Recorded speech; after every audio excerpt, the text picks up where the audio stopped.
네, 오늘은 우리 해로운 신앙, 우리 네 번째 우리 시간인데요. 제목은 이제 인과응보라고 하는 이런 법칙을 우리 그리스도인들도 이렇게 늘 적용하는 경향이 있죠. 뭐 이런 뜻이죠. 내가 죄를 지어서 이런 고통을 당하고 내가 잘못 살아서 우리 자녀들이 이런 불행을 겪는다. 이런 아픔 때문에 굉장히 힘들어하는 이것이 우리가 신앙생활에 대해서 굉장히 해로운 거라는 거죠. 그래서 오늘은 이제 인과응보라고 하는 주제를 가지고 함께 도전받기 원합니다. 뭐 예를 들면 암투병하는 이렇게 성도들에게 방문 가서 참 이렇게 걱정하고 회복되기를 원하는 마음으로 우리가 이렇게 권면을 하죠. 집사님, 제가 기도해 보니까 그동안 집사님 잘못 살았어.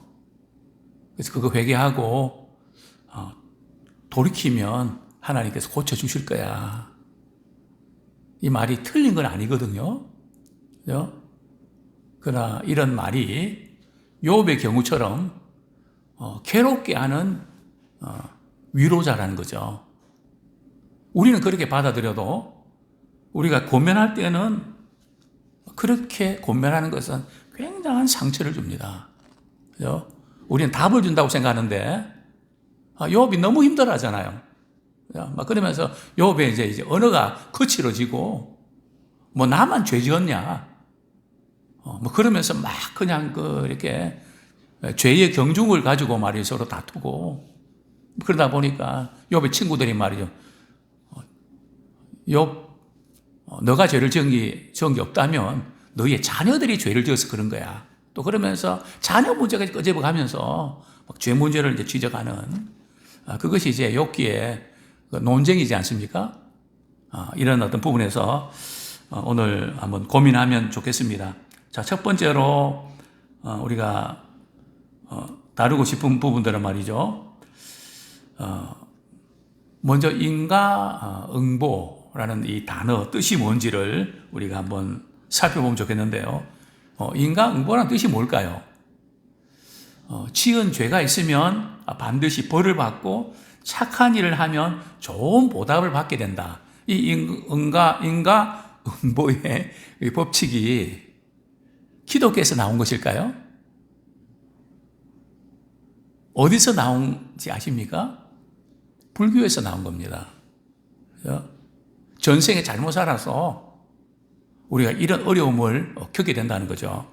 그래서 이는 뭔가 하면 말이죠. 원인. 내가 이런 과는 결과거든요. 원인이 있기 때문에 결과가 나타난다는 거죠.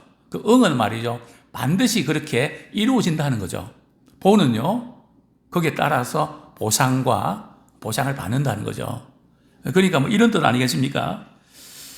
과거의 행위가 현재의 삶에 영향을 주고 또 현재의 행위가 말이죠. 미래의 삶에 영향을 주는. 그죠? 그래서 과거, 현재, 이 미래, 그 영향 때문에 이런 어려움들을 겪게 된다 하는 거죠. 자, 이 용어 정리하고 먼저 이제 첫 번째로 우리가 다루고 싶은 것은 모든 문제가 죄의 결과는 아닙니다. 그죠? 어떤 문제는 죄의 결과로 생기는 것이 분명히 있습니다. 그죠? 그러나 모든 문제가 죄의 결과는 아니라는 거죠. 자, 욥기 우리 3장을 보면 욥기가 이제 1장, 2장 이렇게 보면 이제 1장에서는 사단이 말이죠. 욥을 1차적으로 시험을 하죠. 우리 하나님께서 욥의 신앙을 칭찬하지 않습니까? 이 사단은 말이죠. 누가 칭찬하고 격려하는 것을 못 견뎌합니다. 태클을 걸죠. 욥이 그냥 신앙생활을 잘하는지 아십니까? 하나님께서 욥에게 복을 주셔서 물질적으로나 자녀나 모든 걸 잘 되게 해주시니까 까닭 없이 욥이 하나님을 경외하는지 아십니까? 물질 거두어 가시고 자녀 건드리면 대놓고 욕할걸요? 욥이 1차 시험을 잘 통과하죠. 내가 알몸으로 나왔으니까 알몸으로 돌아갈 건데 어차피 나 아무것도 없이 왔다가 이렇게 복을 받았는데, 주신 자도 여호와시요 거두신 분도 여호와시니 하나님이 찬양을 받으실지어다 하는 우리가 찬양을 드리는, 그래서 이제 욥의 2차 시험이 이렇게 진행이 되죠. 욥의 건강을 한번 쳐보십시오. 악창이 생겨서 말이죠. 욥이 질그릇 조각으로 말이죠. 너무 가려워서 막 긁는 그 모습을 지켜본 아내가 말이죠. 아직까지도 당신의 신앙을, 순전함을 지키겠냐? 하나님께 욕하고 죽어라. 이런 악담을 퍼붓죠. 그리고 이제 욥의 세 친구가 욥을 위로하기 위해서 찾아옵니다. 참 이 세 친구는 굉장히 욥을 사랑하고 아꼈던 친구들입니다. 왜냐하면 7일 동안 말이죠, 금식하면서 밤낮으로 아무 말 없이 말이죠, 같이 슬퍼하는 그런 친구 있다는 거 대단한 거 아닙니까? 뭐 자녀들 그렇게 못할 텐데. 그런데 이제 3장에 딱 오면 욥이 말이죠, 이제 시간이 가면서 몸도 아프고 자기의 생일을 한탄합니다. 뭐 이런 거죠. 차라리 내가 태어나지 않았더라면, 빛을 보지 않았더라면, 모든 게 말이죠, 뒤집는 듯한,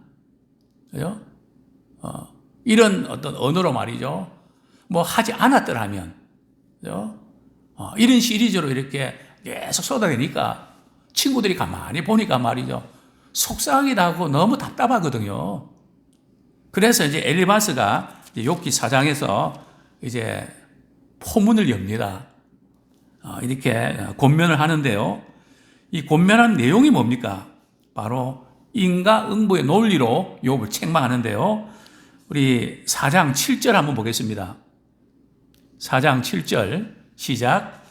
생각하여 보라. 죄 없이 망한 자가 누구인가? 정직한 자의 끊어짐이 어디 있는가? 내가 보건대 악을 밭갈고 독을 뿌리는 자는 그대로 거두나니 9절. 다 하나님의 이 기운에 멸망하고 그의 콧김에 사라지느니라. 이게 무슨 말입니까?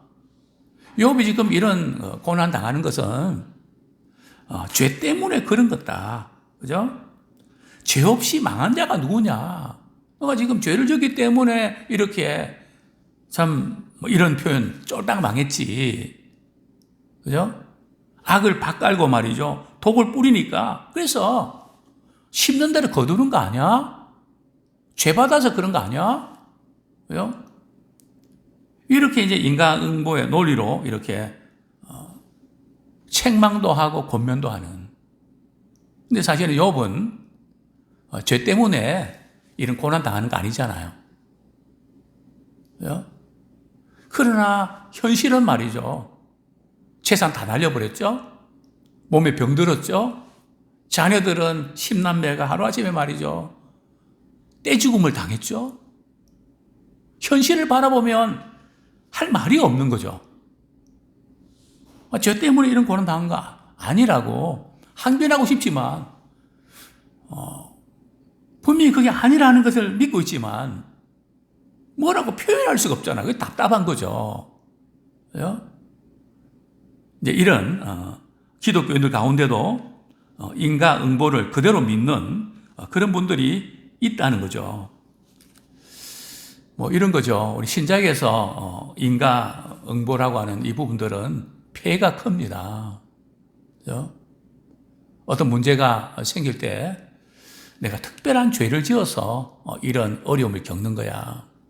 내가 그 죄만 안 지었더라면 이럴 일이 없었을 텐데, 사실 우리가 이렇게 주님 앞에서 우리 전 돌아볼 때에 뭐 이런 저런 그 죄를 짓지 않았다고 할 수 있는 사람이 어디 있을까요? 다 걸리죠. 뭐 경중의 차이는 있지만, 그래서 내가 그런 죄를 지어서 이렇게 되는 거야. 특별히 또 이렇게 장애의 아이를 이렇게 키우는 부모님들, 마음이 참 아프죠. 결혼해서 임신했을 때 얼마나 기대가 됐을까요? 건강하고 예쁜 아이를 품에 안고 정말 설레이는 마음으로 10개월을 이렇게 지내면서 분만을 했는데 어느 한 부위가 말이죠, 건강하지 못해서 힘들어하는 그런 모습. 그죠?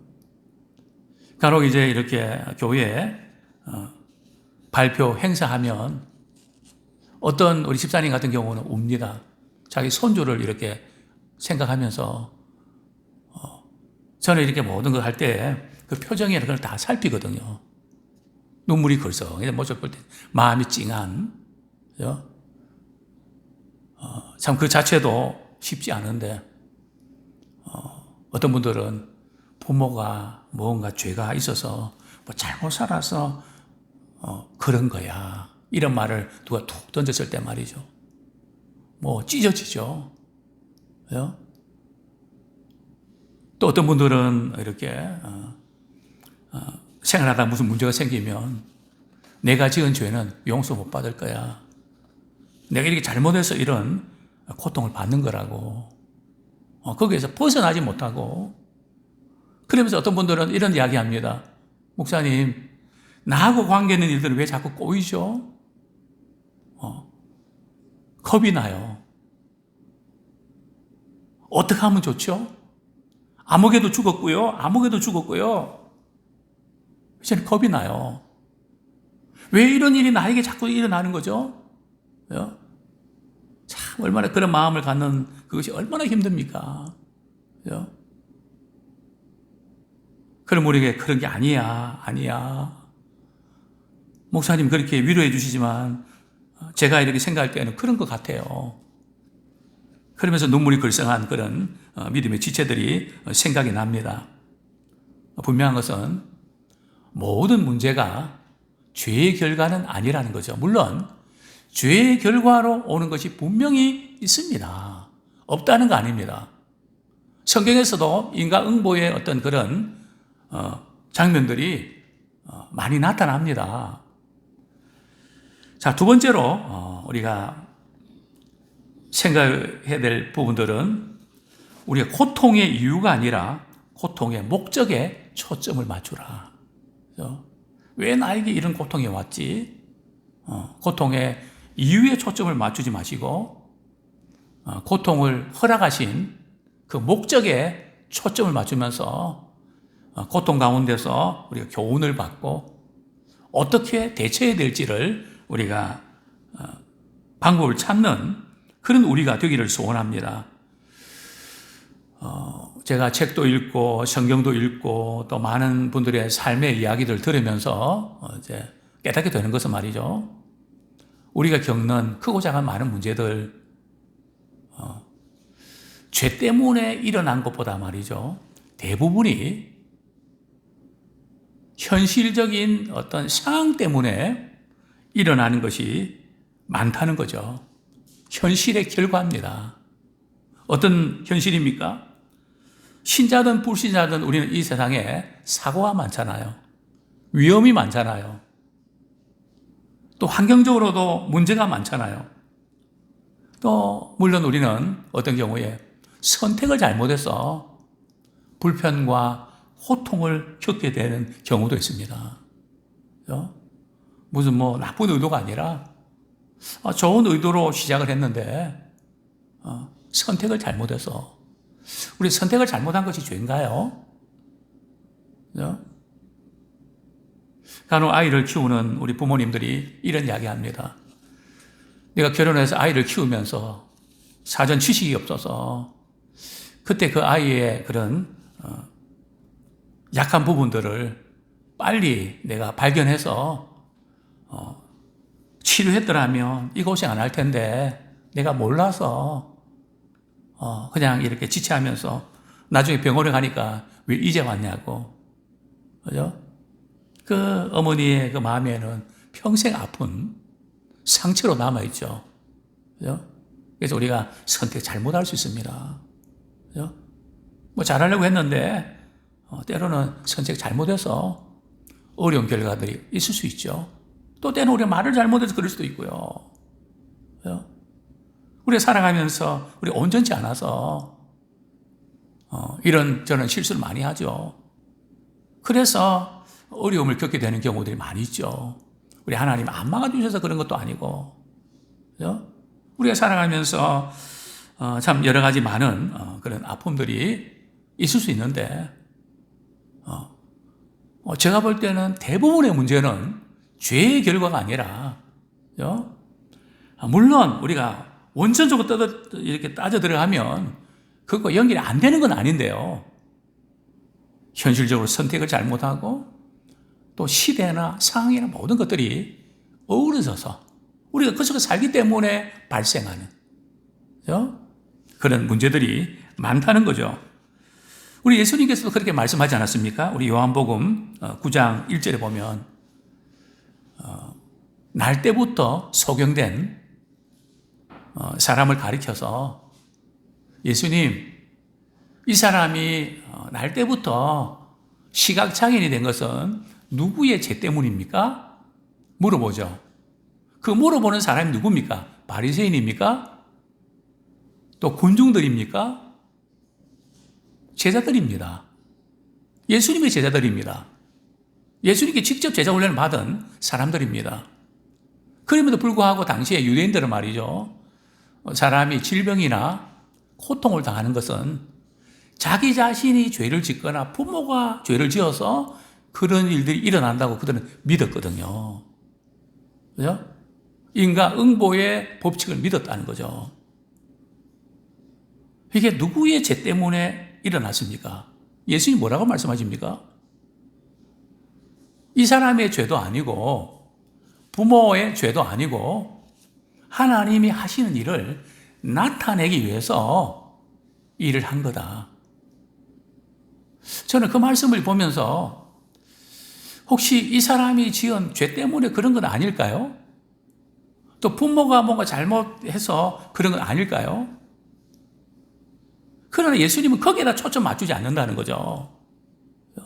설령 그렇다 할지라도 그것을 통해서 하나님의 하신 일을 나타내기 위함이라는 거죠. 그러니까 우리는 이런 죄 때문에 이런 고통을 당하든 그렇지 않고 현실적인 결과 때문에 고통을 당하든 어떤 경우에도 우리 고통당할 때에 인과응보의 법칙만 따르지 말고 우리는 은혜의 법칙을 따르셔야 됩니다. 그래서 주님이 날 위해 십자가 지시고 그래서 나의 죄를 용서해 주시기 위해서 피를 흘리시고 그분을 믿는 자에게 죄를 다 사해 주시는, 다 이뤘다고 빚을 다 갚아주시는 그런 은혜의 법칙을 주셨단 말이죠. 늘 우리는 누가 그렇게 생각하지 말라 그래도 우리는 본능적으로 말이죠. 무슨 문제가 생기면 내가 이런 잘못을 해서 그렇지 저런 잘못했을지 그렇지 연결이 됩니다. 우리가 믿음으로 우리 그렇게 하지 말라 그래도 우리는 자동적으로 그렇게 된단 말이죠. 그때마다 이 인과응보의 법칙에 딱 묶이면 너무 힘들죠. 그죠? 우리는 이 법칙에 매이지 말고 은혜의 법칙 안에서 주님의 주시는 놀라운 교훈과 구원의 은혜를 경험하는 우리 모두가 되기를 소원합니다. 그렇습니다. 우리는 실패를 통해서 이렇게 교훈을 발견하고 또 그 가운데서 하나님의 하시는 일을 나타내는 기회로 삼기를 원합니다. 불행이 비극으로 끝나지 않고요. 그 불행을 통해서도 우리 하나님이 일하신단 말이죠. 고통 가운데서도 우리 하나님께서 은혜를 주신다는 거죠. 그래서 우리는 고통의 원인을 분석하지 말고 우리 하나님께서는 고통의 원인에 대해서는 말씀 안 하세요. 노 코멘트예요. 욥은 말이죠. 자신이 당하는 고난의 그 아픔, 고난의 깊이, 고난의 넓이, 내가 이런 고난을 왜 당해야 되는가? 고난이 주는 그 무게 때문에 힘들어한 게 아니거든요. 욥이 힘들었던 것은 하나님, 제가 왜 이런 고난을 당해야 되죠? 제가 뭘 잘못했다고 하나님은 제게 이런 극심한 고난을 주시는 거죠? 욥은 그거 알고 싶었던 거거든요. 하나님께서 드디어 나타나셨지만 그 해답을 주시나요? 안 주시나요? 안 주세요. 그러면서 막 질문만 하시죠. 욥은 한마디로 대답을 못 합니다. 그러면서 욥이 말이죠. 이것을 통해서 깨닫게 되는 교훈이 있습니다. 자, 우리 욥기 42장 5절 말씀만 보겠습니다. 욥기 42장 5절.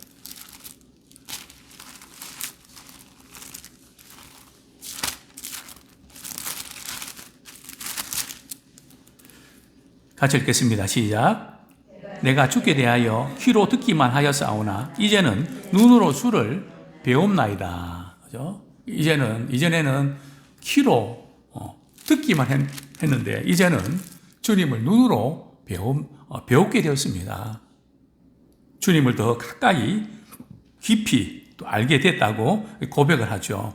그래서 분명한 것은 말이죠. 우리가 성공을 통해서 또 치유를 통해서 하나님께 영광 돌려드리는 경우도 있지만 실패를 통해서 때로는 아픔을 통해서 우리 하나님께 영광 돌려드릴 수 있는 기회도 이유로 많다는 겁니다. 고통이든 축복이든 어떤 것을 통해서든지 그걸 통해서 주님을 나타내는 기회로 삼기를 소원합니다. 세 번째로 우리가 고통을 우리 축복의 기회로 삼으면 좋겠습니다. 우리가 현재 겪고 있는 문제들은 말이죠. 대부분 아까도 말씀드렸지만 잘못된 결정, 부정적인 상황들, 불안전한 세상에 살고 있는 현실에서 생겨나게 되는 겁니다. 이 세상의 사람들과 부딪히면서 환경과 부딪히면서 그런데 이런 가운데 내가 죄 때문에 이런 문제가 왔다. 또 다른 사람에게 당신이 이런 죄를 지어서 이런 고통을 지금 받게 되는 거다.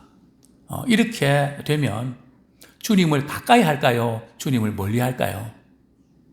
주님을 멀리 하게 되죠. 주님을 밀어내게 됩니다. 그래서 믿음이 떨어지게 되죠. 그래서 우리 어떤 상황 속에서도 주님을 가까이 하는 기회로 삼기 원합니다. 과거의 죄에 초점을 맞추기보다는 이런 어려움을 통해서 우리 신앙과 다른 사람의 신앙을 세워가는 일에 우리 주님이 사용하신다는 사실을 믿음의 눈으로 바라보면 좋겠습니다. 우리는 어떤 문제가 생기면 원인 결과를 찾으려고 하지만 주님은 거기에 대해서 답변을 주시지 않고요. 온전히 우리 자신을 주님께 신뢰하기를 원합니다. 왜 이런 고난을 당하는지 말씀하지 않으세요. 우린 그것이 알고 싶잖아요. 근데 주님은 우리에게 유익하지 않기 때문에 알려주지 않으세요. 이해할 수 없어도 주님을 신뢰하고 의지하기를 원하시죠. 그렇습니다. 이제 우리 분명히 이제 우리가 인간복, 우리 죄 때문에 이런 어려움들이 생길 수 있는데요. 사무엘하 12장 10절 한번 보겠습니다. 사무엘하 12장 10절.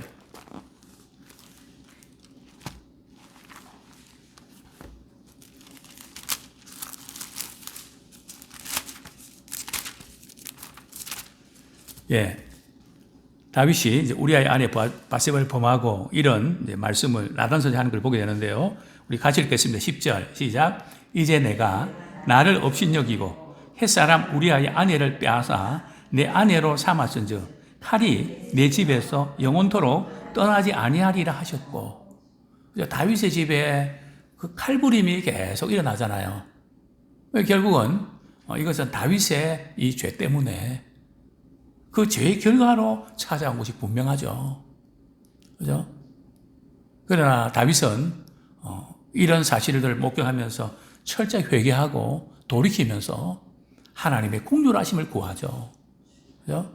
그래서 우리는 내가 이런 죄를 지어서 이런 일이 왔다 하는 그것 때문에 슬퍼하고 힘들어 끝나는 것이 아니라 그런 힘든 과정이 있지만은 그 가운데서도 은혜의 법칙을 우리가 적용하는 자가 되기 원합니다. 끝까지 나가셔야 돼요. 그죠? 내가 이래서 이런 거 하고 끝나버리면 우리는 정말 불행해지고 복음의 능력을 놓치게 되는 것이죠. 사단은 늘 우리 인과응보의 법칙에 묶이도록 우리를 이렇게 거기에 마음 빼앗기게 만들죠. 이제 우리가 이 고난에 대해서 우리 어떻게 대처해야 될지 우리 한 3가지 정도 말씀드리고 말씀을 맺겠습니다. 베드로전서 2장을 보겠습니다. 우리 이 세상 살아가면서 고난 당하는 케이스가 뭐 여러 가지 많지만 한 3가지 케이스를 들 수 있는데요. 베드로전서 우리 2장 첫 번째는 좀 제 안 좋은 케이스 20절 한번 보겠습니다. 20절 전반절만 읽겠습니다. 시작. 죄가 있어 매를 맞고 참으면 무슨 칭찬이 있으리요. 그죠? 첫 번째는 우리가 죄 때문에 고난당하는 거. 이것은 칭찬이 없다는 거죠. 분명히 성경은 죄 때문에 고난당한다고 말씀합니다. 그죠? 자, 두 번째 어떤 케이스입니까? 19절 말씀. 우리 같이 읽겠습니다. 시작.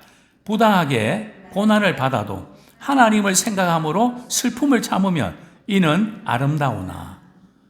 부당하게 고난받는 경우 있다는 거죠. 억울하게 말이죠. 내가 잘못한 것도 아닌데 다른 사람이 잘못해갖고 말이죠. 나는 뒤집어 쓰게 되는. 그죠? 이런 일들이 이외로 많죠. 그죠? 내가 잘못한 게 아닌데 억울하게 말이죠. 내가 당하는 뭐 그런 경우들이 종종 있죠. 자, 그런 경우에 말이죠. 어떻게 하라고요? 하나님을 생각함으로 슬픔을 참으면. 그런 경우에도 하나님을 생각하면서 그분의 은혜를 생각하면서 이 슬픔을 그 은혜의 법칙으로 참으면 그것 역시 어떻다고요? 아름답다. 그러니까 억울한 고난도 아름답게 바꿀 수 있는, 그죠? 복으로 바꿀 수 있는 이게 바로 은혜의 법칙이라는 거죠. 세 번째 우리는 어떤 고난을 받으면 좋을까요? 20절 우리 하반절 그러나 읽겠습니다. 시작. 그러나 선을 행함으로 고난을 받고 참으면 이는 하나님 앞에 아름다우니라. 어떤 고난요? 선을 행하다가 당하는 고난. 주님을 기쁘시게 하려고 하다가 오해도 받고 멸시도 받고 또 무시도 당하는 이런 고난. 이것은 하나님 앞에 참 아름답다. 그래서 우리는 고난도 말이죠. 이 세상에서 우리가 고난을 당하게 되는데 선을 행하다 고난받는 빛나는 그런 고난을 우리가 받는 우리 모두가 되기를 소원합니다. 아무쪼록 우리는 인과응보의 이 법칙에 묶이지 말고 은혜의 법칙, 복음의 법칙으로 우리가 승리하면 좋겠고요.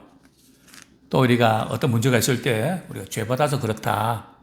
특별히 다른 사람에게 이런 부분들을 우리가 이야기할 때 그것보다는 위로와 격려가 필요합니다. 위로하고 격려하면 그분이 스스로 깨닫게 되거든요. 그죠? 제가 잘못해서 그렇죠. 제가 압니다. 그런데 당신이 이래서 이렇게야. 안 그래도 이 죄책감 때문에 그렇게 있는데 막 그 말 하게 되면은 우리는 죄성에 있어서 반발심이 생기고 그냥 믿음에서부터 자꾸 멀어지려고 하거든요. 아무쪼록 이 인과응보 죄 받아서 이렇다는 거기에 절대 묶이지 마시고 어떤 것이 사실이 할지라도 그걸 통해서도 우리 하나님이 일하신다고 하는 믿음 가지고 이 늪에서 빠져나오고 은혜 가운데서 새롭게 도전하는 우리 모두가 되기를 축원합니다.